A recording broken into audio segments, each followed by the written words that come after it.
ప్రభు ఇచ్చు వరము, తనయులు దేవుని యొక్క బహుమానము. దేవునికి స్తోత్రం. పుత్రులు ప్రభు ఇచ్చు వరము, తనయులు దేవుని యొక్క బహుమానము. తనయులు అంటే కుమారులు. తనయులు అంటే ఎవరు? కుమారులు. పుత్రులు అంటే ఎవరు? పుత్రులు అంటే ఎవరండి? పుత్రులన్నా కుమారులే, పుత్రికలంటే కుమార్తెలు కదండి. మరి దేవుడు నికోలాని చిన్నారిని ప్రేమించి ఆస్వాదించి వారికి ఇచ్చినటువంటి కుమారుడు అండి. పుట్టినప్పుడు చిన్న బిడ్డగా ఉన్నప్పుడు మరి వారికి ఎంతో బలహీనత ఏర్పడింది. దేవుని యొక్క దయ వలన, దేవుని కృప వలన మరలా యొక్క చిన్న బిడ్డకి ఎంతో మరి యొక్క వైద్యం జరిపించారు. డాక్టర్ల ద్వారా వైద్యం జరిపించారు. ఆ కుమారుని ఎంతో ప్రేమించి మరి ఈ రోజు వరకు కూడా తన రెక్కల చాటును భద్రపరిచి దాచి కాచి కాపాడి ఉన్నారు. మరి నూతన సంవత్సరం అనే దయా కిరీటమును ధరింపచేశాడు ఆయన. దేవునికి స్తోత్రం. ఎన్ని సంవత్సరాలు నిండి? 9 సంవత్సరాలు నిండుకొని 10వ సంవత్సరంలో అడిగిపెట్టి అన్నాడు. దేవునికి స్తోత్రం. మరి దేవుడు ఈ కుటుంబంలో ఎంత గొప్ప కార్యం చేశారండి. మరి చిన్న బిడ్డ, చంటి బిడ్డను తీసుకుని మరి 5వ మాసంలో 6వ మాసంలో వారు ఆసుపత్రిలో ఉండి ఆ బిడ్డ కొరకు ఎంతో మరి వైద్యం జరిపించారు. మరి భార్య భర్తలు ఇద్దరు కూడా ఎంతో మరి ఆసుపత్రిలో ఉన్నప్పుడు మరి వారికి పోషణకరము మరి కొరకు వారు ఎంతో మరి కష్టపడ్డారు. అక్కడ నికోలా కూడా మరి ప్రైవేట్ కార్ తీసుకుని అక్కడ డ్రైవింగ్ చేసే రోజుకి తన యొక్క కూలిని సంపాదించుకుంటూ మరి తన యొక్క పోషణకరం గడుపుకున్నాడు. మరి తన భార్య బిడ్డల కొరకు ఎంతో మరి కష్టపడుతూ ఈ రోజు వరకు కూడా ఎంతో సేవలు చేస్తూ ఉన్నారు, ఎంతో కష్టపడుతూ ఉన్నారు. అయితే దేవుడు మరి నికోలా చిన్నారిని మరి ప్రేమించి వారిద్దరిని కూడా భార్య భర్తలుగా ఆశీర్వదించారు. కాబట్టి మొట్టమొదట దేవుడు వారిని భార్య భర్తలుగా ఆశీర్వదించారు. భార్య భర్తలుగా దీవించి వారికి మరి పుత్ర సంతానాన్ని మొట్టమొదటిగా దయచేశారు. మరి యొక్క పుత్రులు దేవుడిచ్చినటువంటి బహుమానం అని చెప్పి మనం వింటున్నాం. కాబట్టి ప్రియమైన వాళ్ళారా, మళ్ళీ తర్వాత కింద వాక్యంలో చూసినట్లయితే యవ్వన కాలంలో పుట్టినటువంటి కుమారులు వీరుని చేతిలో మరి వారి యొక్క బలమైనటువంటి వారంట. వీరుని చేతులు అంటే మరి చూడండి ఇక్కడ యవ్వన కాలంలో పుట్టినటువంటి కుమారులు, యవ్వన కాలంలో పుట్టినటువంటి కుమారులు బలవంతుని చేతులలో బాణములు వంటి వారని చెప్పి మనం వింటూ ఉంటాం. అయితే ప్రియులారా, యవ్వన కాలంలో చూడండి సంవత్సరంలోనే దేవుడు వారికి కుమారుని ఇచ్చాడు. పెళ్ళైన సంవత్సరంలోనే దేవుడు వారికి మంచి కుమారుని ఇచ్చాడు. అయితే కుమారులు యవ్వన కాలంలో పుట్టినటువంటి కుమారులు మరి బలవంతుని చేతులలో బాణములు వంటి వారు అన్నాడు. బలవంతుడు అంటే ఎవరు అండి? బలవంతుడు అంటే ఎవరు అమ్మాయి? బలవంతుడు ఎవరు? మనందరికంటే బలవంతుడు ఎవరు? దేవునికి స్తోత్రం. లోకంలో ఉన్న వారి కంటే నా యేసు బలవంతుడు. లోకంలో ఉన్న వారి కంటే నా యేసు బలవంతుడు. నా యేసు బలవంతుడు, నా యేసు బలవంతుడు, నా యేసు బలవంతుడు. నా యేసు బలవంతుడు, నా యేసు బలవంతుడు, నా యేసు బలవంతుడు. దేవునికి స్తోత్రం. బలవంతుని చేతులలో ఒక బాణముగా మరి దేవుడు వాడుకుంటూ ఉంటాడంట. దేవునికి స్తోత్రం. యవ్వన కాలంలో పుట్టినటువంటి బిడ్డలు మరి దేవుడు ఈ కుటుంబమును ఎంతో ప్రేమించారు. దేవుడు ఎంతో కాచి కాపాడుతూ ఉన్నారు. మరి గత వారంలో అయితే ఆ యొక్క ఏప్రిల్ నెలలో మరి పుట్టినరోజు, మరి ఇంజనీర్ యొక్క పుట్టినరోజుని అలాగే పెళ్లి రోజుని మరి యొక్క జరిపించుకోవడానికి దేవుడు కృప చూపించారు. ఈ రోజున మరి యొక్క ఐజాక్ పుట్టినరోజుని మరి కొనియాడుతూ ఉన్నారు. మరి కుమారులు చూడండి మరి ప్రభు ఇచ్చినటువంటి వరం అని చెప్పి మనం వింటా ఉన్నాం. మరి ఈ యొక్క ప్రభు ఇచ్చినటువంటి యొక్క బహుమానంలో మనం చూసినప్పుడు మరి ప్రియమైనటువంటి సహోదరి సహోదరుల, మార్కు సువార్త 10వ అధ్యాయంలో చూడండి. మార్కు సువార్త 10వ అధ్యాయంలో ప్రభు ఈ విధంగా తెలియజేస్తూ ఉన్నారు. మార్కు సువార్త 10వ అధ్యాయంలో మరి 16 వచ్చి చదువుతండి. ఆ బిడ్డలను ఎత్తి కౌగిలించుకొని దీవించెను. దేవునికి స్తోత్రం. ఆ బిడ్డలను ఎత్తికొని కౌగిలించుకొని దీవించారంట. ఎవరో ఎవరో యేసు ప్రభు. అంటే ఇక్కడ కొంతమంది తల్లులు బిడ్డలను ఎక్కడికి తీసుకొచ్చారు? ప్రభు దగ్గరికి తీసుకొచ్చారు. ఎక్కడ తీసుకొచ్చారంట? ప్రభు దగ్గరికి తీసుకొచ్చారు. ప్రియమైన వాళ్ళారా, ఇక్కడ పిల్లలను మరి ప్రభు దగ్గరికి తీసుకుని వచ్చినప్పుడు ప్రభు వారిని ఎత్తుకొని కౌగిలించుకొని వారిని దీవించారు, ఆశీర్వదిస్తూ ఉన్నారు. ప్రియమైన వాళ్ళారా, ఈ యొక్క బిడ్డలను ఎవరిచ్చారు? దేవుడే ఇచ్చాడు. కాబట్టి ఆ ప్రభు దగ్గరికి తీసుకొచ్చారు. ప్రభువా, నీవు దయ వలన, నీ కృప వలన మాకు ఈ బిడ్డలను ఇచ్చావు, ఈ బిడ్డలను దీవించి ప్రభు అని చెప్పి ఆ బిడ్డలని ప్రభు దగ్గరికి తీసుకుని వచ్చారు. కాబట్టి ప్రియమైన వాళ్ళారా, మన బిడ్డలని ప్రభు దగ్గరికి తీసుకుని రావాలి.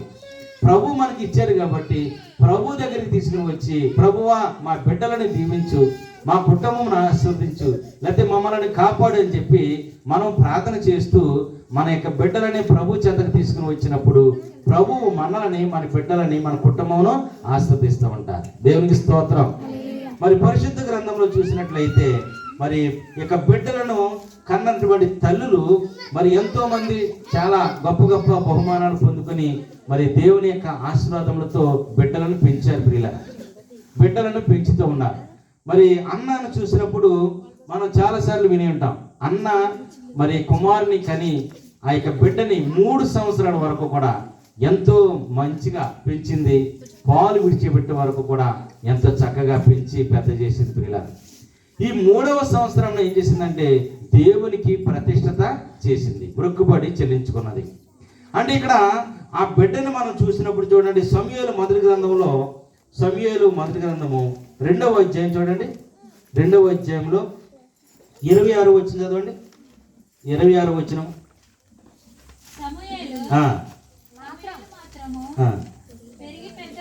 పెరిగి పెద్దవాడే దేవుని దయకు ప్రజల మన్ననకు పాత్రుడై ఉన్నాడు. దేవునికి స్తోత్రం. ఈ బాలుడు పెరుగుతున్నప్పుడు దేవుని యొక్క దయను పొందుకుని అన్నాడు. దేవుని యొక్క దయను పొందుకుంటూ ప్రజల యొక్క ఆదరాభిమానములను పొందుకుంటూ ఉన్నాడు. ప్రజల యొక్క ఆశీర్వాదం పొందుకుంటూ ఉన్నాడు. దేవునికి స్తోత్రం. ప్రియమైన వాళ్ళారా, మన బిడ్డలు దేవుని యొక్క దయను పొందుకొని ఉండాలి.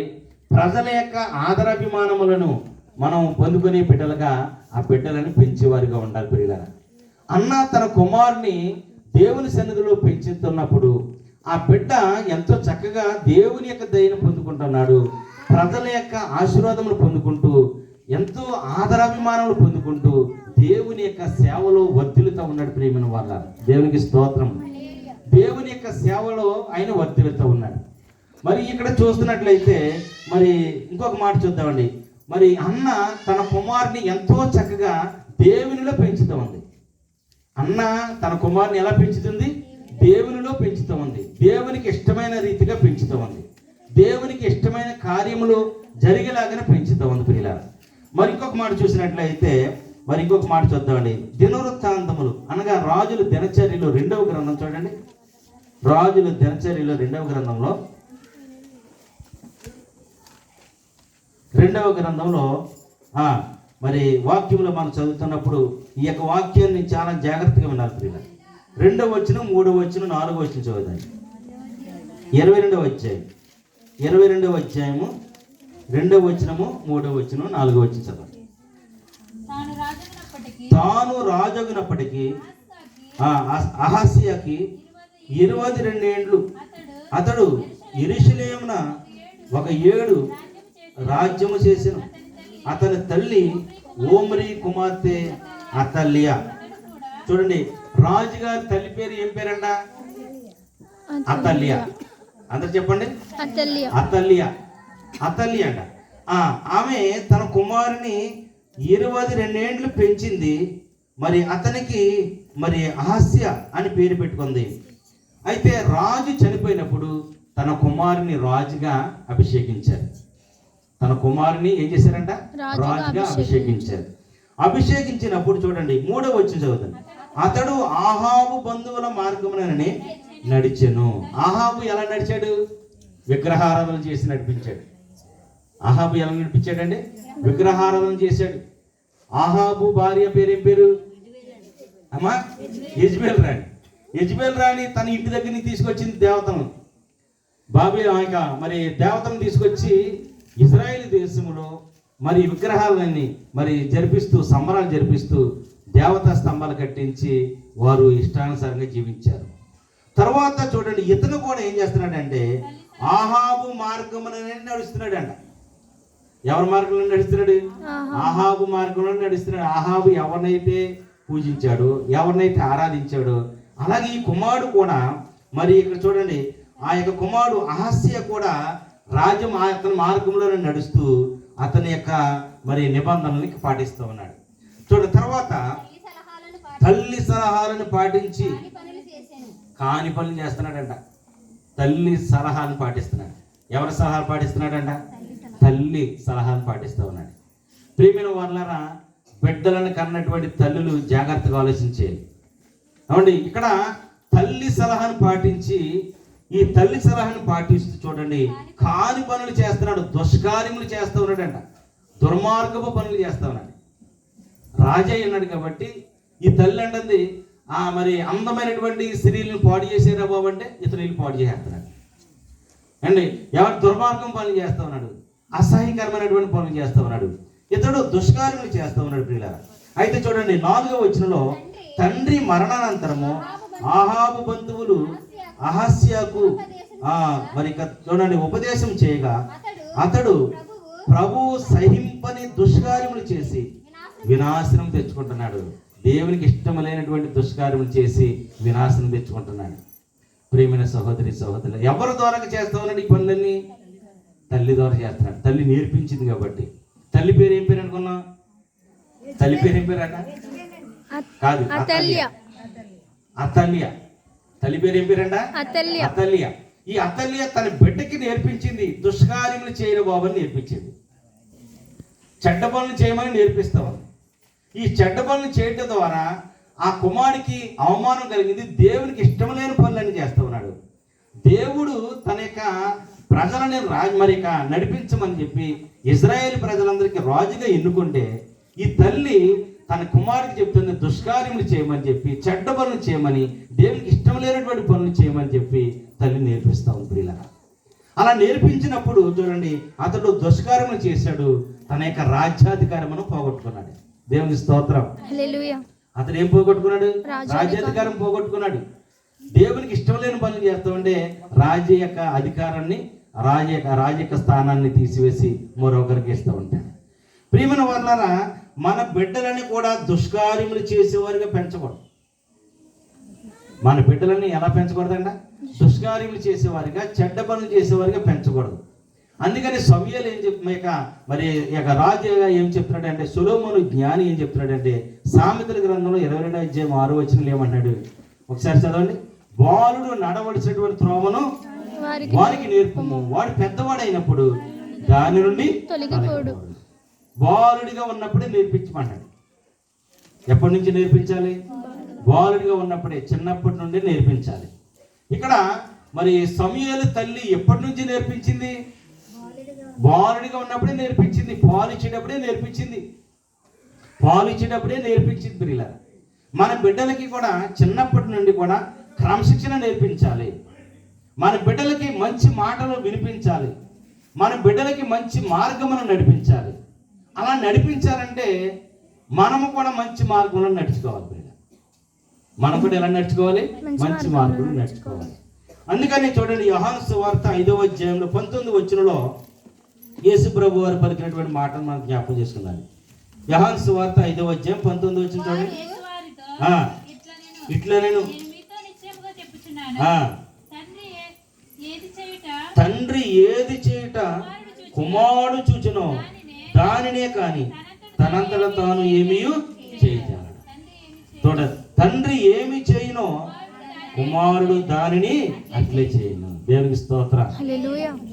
తండ్రి పేకట ఆడుతున్నాడు అనుకోండి, కుమారుడు ఎక్కడికి వెళ్తాడు? ఈ చిల్లర బచ్చలన్నీ పోజేసి ఈయన కూడా ఆటకి వెళ్ళిపోతాడు అండి. తండ్రి తాగుతున్నాడు అనుకోండి, ఈ పిల్లోడు కూడా ఏం చేస్తూ ఉంటాడు? తండ్రిని బట్టి కుమారుడు తయారవుతూ ఉంటాడు. తండ్రి ఏమి చేయుట కుమారుడు చూచినో దానినే కానీ తనంతట తాను ఏమీ కూడా చేయడు. ఒక తండ్రిగా, ఒక తల్లిగా బాధ్యత కలిగి తన బిడ్డలను పెంచేవారిగా ఉండాలి. మనము మన ఇష్టానుసారంగా మనం జీవిస్తూ ఉంటే మనలను బట్టి మన బిడ్డలు కూడా దుష్కార్యములు చేసేవారిగా జీవిస్తూ ఉంటారు. మనము ఒక త్రాగుబోతుగా, లేకపోతే ఒక తిరుగుబోతుగా, లేకపోతే ఒక తిండిబోతుగా మనం ఉన్నాం అనుకోండి, మన బిడ్డలు కూడా అదే కోరుకుంటూ ఉంటారు. అవును, అదే కోరుకుంటూ ఉంటారు. పిల్లలు మన బిడ్డలకి నేర్పించాలి, క్రమశిక్షణ నేర్పించాలి. ఆ క్రమశిక్షణ నేర్పించాలంటే మనము కరెక్ట్గా ఉండాలి. తల్లిదండ్రులుగా కరెక్ట్గా ఉండాలి మనం. అలా కరెక్ట్గా లేదనుకోండి, బిడ్డలు తిరుగుబాటు చేస్తూ ఉంటారు.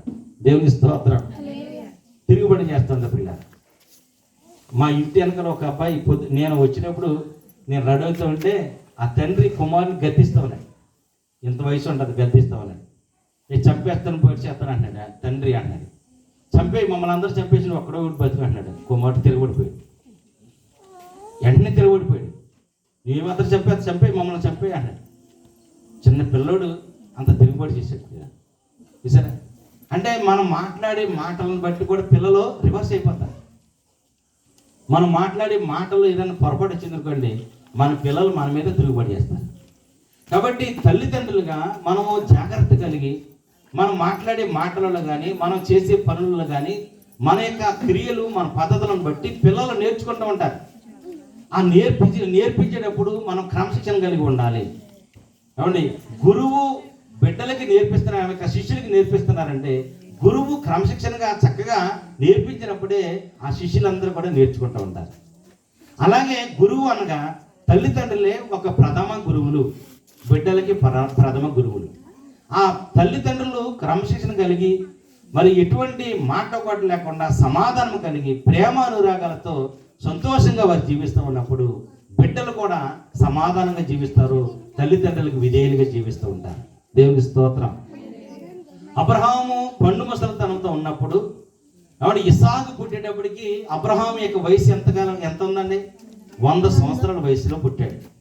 ఇస్సాకు 100 సంవత్సరాల వయసులో పుట్టినప్పటికీ గారాభంగా పెంచుతున్నటువంటి కుమారుని ఆ యొక్క పెంచుతూ ఉన్నప్పుడు అబ్రహాము, శారమ్మ గారు ఎటువంటి మాట కోట లేకుండా సమాధానంగా జీవించారు, ఐక్యతగా జీవించారు, దేవుని యందు భయభక్తులు కలిగి జీవించారు. కాబట్టి ఇస్సాకుని అంత గొప్ప వ్యక్తిగా పెంచారు. దేవుని స్తోత్రం. ఇస్సాకును పెంచినప్పుడు ఇస్సాకు అనే మాటకి అర్థం ఏంటి తెలుసండి? నవ్వుల వాడు అని అర్థం అంట. ఏమర్థం అండి అది? నవ్వుల వాడు అని అర్థం. కాబట్టి ఈ ఇస్సాకు కూడా నవ్విస్తూ ఉంటాడు, అప్పుడప్పుడు పడుగులు ఇస్తూ ఉంటాడు. దేవుని స్తోత్రం. హల్లెలూయా. ఇస్సాకు నవ్విస్తూ ఉంటాడు. చూడండి, ఇస్సాకు యొక్క లక్షణాలు ఏంటంటే, ఇస్సాకు యొక్క లక్షణాలు తండ్రిని బట్టి కుమారుడు చక్కగా నేర్చుకున్నాడు. కుమారుడు నేర్చుకున్నాడు. పిల్లలు ఒక రోజున ఆ యొక్క తండ్రి కట్టెలు కట్టకట్టి నెత్తి మీద పెట్టి, కుమారా మనము మోరీబు కొండ మీదకి వెళ్దాం రండి అని చెప్పి పిలుస్తూ ఉంటే ఆ కుమారుడు చూడండి తండ్రి మాటకి విధేయుడిగా ఆ తండ్రితో పాటు వెళ్ళిపోయాడు. దేవుని స్తోత్రం. అవునంటారు కదంటారు? ఆ కుమారుడు చూడండి వెళుతూ అంటున్నాడు, పైకి వెళ్ళిన తర్వాత, డాడీ మనము కట్టెలు తీసుకొచ్చాము, మరి కత్తి తీసుకొచ్చాము, మనము అన్నీ కూడా తీసుకొచ్చాము, కానీ బలి ఇవ్వటానికి బలి పశువు ఏది అని అడిగాడు. చూడండి, కుమారుడు బలి పశువు ఏదని అడిగాడు. అడుగుతూ ఉంటే ఆయన అన్నాడు, అయ్యా ఇది దేవుడే చూసుకుంటాడు అన్నాడు. దేవుని స్తోత్రం. ఏమన్నాడు ఆయన? దేవుడే చూసుకుంటాడు అని చెప్పన్నాడు. దేవుడే సమకూర్చుకుంటాడు, ఇది దేవుడే చూసుకుంటాడు అని చెప్పి తండ్రి మాటకు విధేయుడిగా జీవించాడు పిల్ల. దేవుని స్తోత్రం. విధేయత కలిగిన ఉండాలి. ఇస్సాకులో ఉన్నటువంటి మొట్టమొదటి లక్షణం ఏంటంటే విధేయత కలిగినటువంటి వాడు. మరి ఇస్సాకు మరి ఎలాగ పెరుగుతున్నాడు కదా, విధేయత కలిగి చక్కగా ఇప్పుడు పాట పాడాడు. మరి ఆ నాయనమ్మ తాతయ్య కూడా చూశారు ఆ పాటని. అంటే అలాగా విధేయత అనేది ఇప్పుడు చిన్నప్పటి నుండి కూడా పెంచి పెద్ద చేసినప్పుడు పెద్దవాడైన తర్వాత అతడు విధేయుడిగా ఉన్నప్పుడే ఆ యొక్క కుటుంబానికి గౌరవం కలుగుతూ ఉంది. దేవుని స్తోత్రం. సమరిక ఎఫెసీయులకు రాసిన పత్రికలో 5వ అధ్యాయము 6వ అధ్యాయంలో మొదటి వచనం చూడండి. ఎఫెసీయులకు రాసినటువంటి లేఖ 6వ అధ్యాయము మొదటి వచనం చదవండి. బిడ్డలారా మీ తల్లిదండ్రులకు విధేయులుగా ఉండండి. చూసారండి, ఎవరికి మరి విధేయులుగా ఉండాలి? తల్లిదండ్రులకు విధేయులుగా ఉండాలి. తల్లిదండ్రులకు విధేయులుగా ఉండాలంటే చూడండి, అబ్రహాము ఇస్సాకులు ఎలాగైతే జీవించారో, ప్రేమ అనురాగములతో జీవించారో, సమాధానకరంగా జీవించారో, అలాగే భార్య భర్తలుగా మరి ఇస్సాకు యొక్క తల్లిదండ్రులను బట్టి ఇక్కడ మనం కూడా ఎలా జీవించాలంటే, మన బిడ్డల ముందు భార్య భర్తలు అన్యోన్యంగా జీవించాలి, ప్రేమ అనురాగములతో జీవించాలి, సమాధానకరంగా జీవించాలి, ఒకరికి ఒకరు లోబడి జీవించాలి, ఒకరికొకరు లోబడి జీవించాలి ప్రియులారా. అలా జీవించినప్పుడే మన బిడ్డలు కూడా మనకు విధేయులు అవుతారు. దేవుని స్తోత్రం. అప్పుడే మన బిడ్డలు మనకి విధేయులుగా జీవిస్తారు. భర్త మాట భార్య ఎప్పుడైతే మరి ఎదిరిస్తూ ఉందో, ఆ బిడ్డలు కూడా తల్లి మాట ఎదిరిస్తారు, తండ్రి మాట కూడా ఎదిరించే పరిస్థితి వస్తుంది. ఈ తండ్రి కనుక కొంచెం కాని పని చేసి లేకపోతే తప్పదాగి మనం ఇంట్లోకి వచ్చినప్పుడు భార్య గౌరవించదు, భర్త బిడ్డలు కూడా గౌరవించరు. వస్త్రాలే తాగుపోతాడని అంటారు ఒక మాట. దేవుని స్తోత్రం.